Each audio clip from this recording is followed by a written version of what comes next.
श्री हरिवंश, श्री राधा वल्लभ, श्री हरिवंश भगवान की बाल लीलाओं का वर्णन।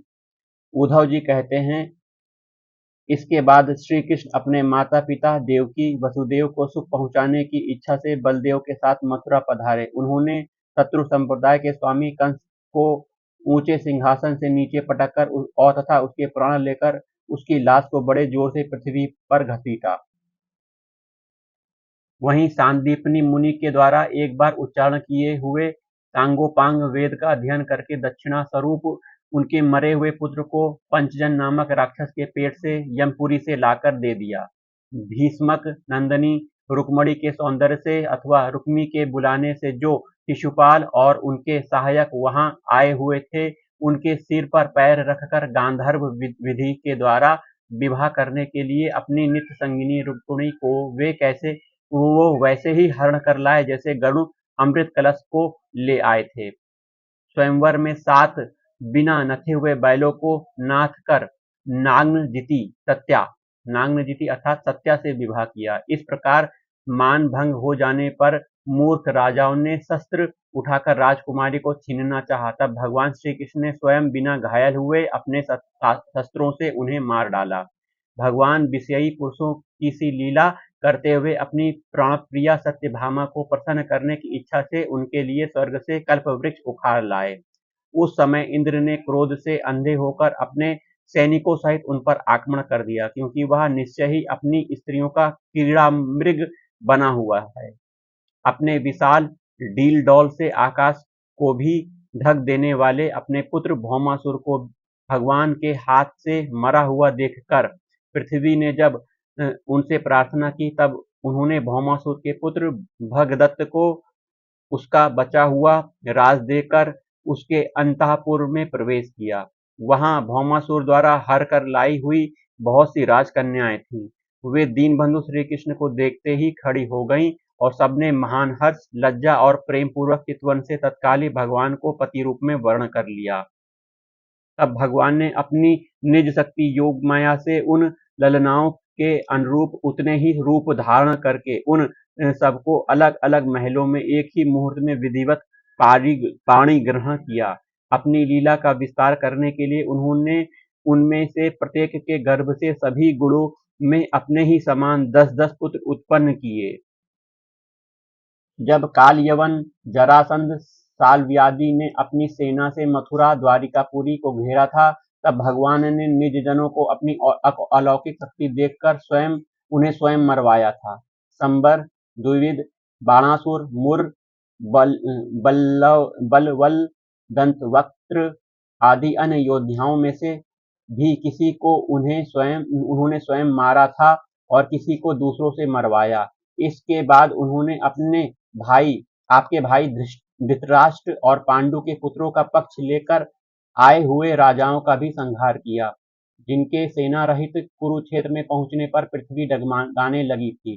कर्ण, दुशासन, शकुनी की खोटी सलाह से जिसकी आयु और श्री दोनों नष्ट हो चुकी थी, तथा भीमसेन की गदा से जिसके जांग टूट चुकी थी, उस दुर्योधन को अपने साथियों के साथ पृथ्वी पर पड़ा देखकर भी उन्हें प्रसन्नता न हुई। वे सोचने लगे, यदि द्रोण, भीष्म, अर्जुन, भीमसेन के द्वारा इस 18 अक्षौहिणी सेना का विपुल संहार भी हो गया, तो इससे पृथ्वी का कितना भार हल्का हुआ। अभी तो मेरा अंश प्रद्युम्न आदि के बल से बढ़े हुए यादवों का दुशाह दल बना ही हुआ है। जब ये मधुपान से मतवाले हो लाल लाल आंखें करके आपस में लड़ने लगेंगे, तब उससे ही इनका नाश होगा। इसके सिवा और कोई उपाय नहीं है। असल में मेरे संकल्प करने पर ये स्वयं ही अंतर्ध्यान हो जाएंगे।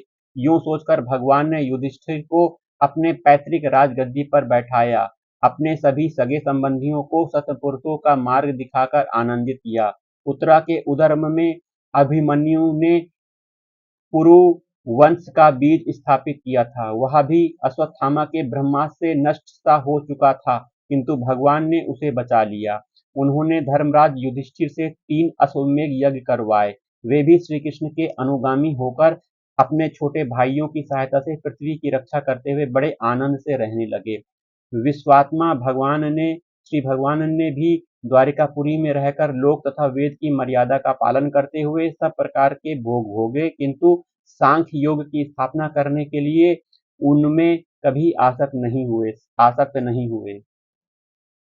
मधुर मुस्कान, स्नेहमयी चितवन, सुधामयी वाणी, निर्मल चरित्र, समस्त शोभा सुंदरता के निवास, अपने श्री विग्रह से लोक परलोक तथा विशेषतया यादवों को आनंदित किया तथा रात्रि में अपनी प्रियाओं के साथ क्षणिक अनुराग युक्त होकर समायोचित विहार किया, इस प्रकार उन्हें भी सुख दिया।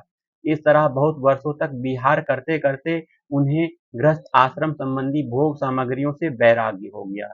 ये भोग सामग्रियां ईश्वर के अधीन हैं और जीव भी उन्हीं के अधीन हैं। जब योगेश्वर भगवान श्री कृष्ण को ही उनसे वैराग्य हो गया, तब भक्ति योग के द्वारा उनका अनुगमन करने वाला भक्त उन पर विश्वास ही कैसे करेगा। एक बार द्वारकापुरी में खेलते हुए यदुवंशी और भोजवंशी बालकों ने खेल खेल में कुछ मुनीश्वरों को चिढ़ा दिया। तब यादव कुल का नाश ही भगवान को अभिष्ट है, यह समझकर उन ऋषियों ने बालकों को श्राप दे दिया। इसके कुछ ही महीने बाद भाविवश वृषणी भोज अंधकवंशी यादव बड़े हर्ष से रथों पर चढ़कर प्रभात क्षेत्र को गए। वहां स्नान करके उन्होंने तीर्थ के जल से पितर देवता और ऋषियों को का तर्पण किया और ब्राह्मणों को श्रेष्ठ गौएं दान दी। उन्होंने सोना चांदी सैया वस्त्र मृगचर्म कंबल पालकी रथ हाथी कन्याएं तथा ऐसी भूमि जिससे जीविका चल सके तथा नाना प्रकार से सरस अन्न भी भगवत अर्पण करके ब्राह्मणों को दिए। इसके पश्चात गौ और ब्राह्मणों के लिए ही प्राण धारण करने वाले उन वीरों ने पृथ्वी पर सिर टेक कर उन्हें प्रणाम किया। जय जय राधा वल्लभ श्री हरिवंश।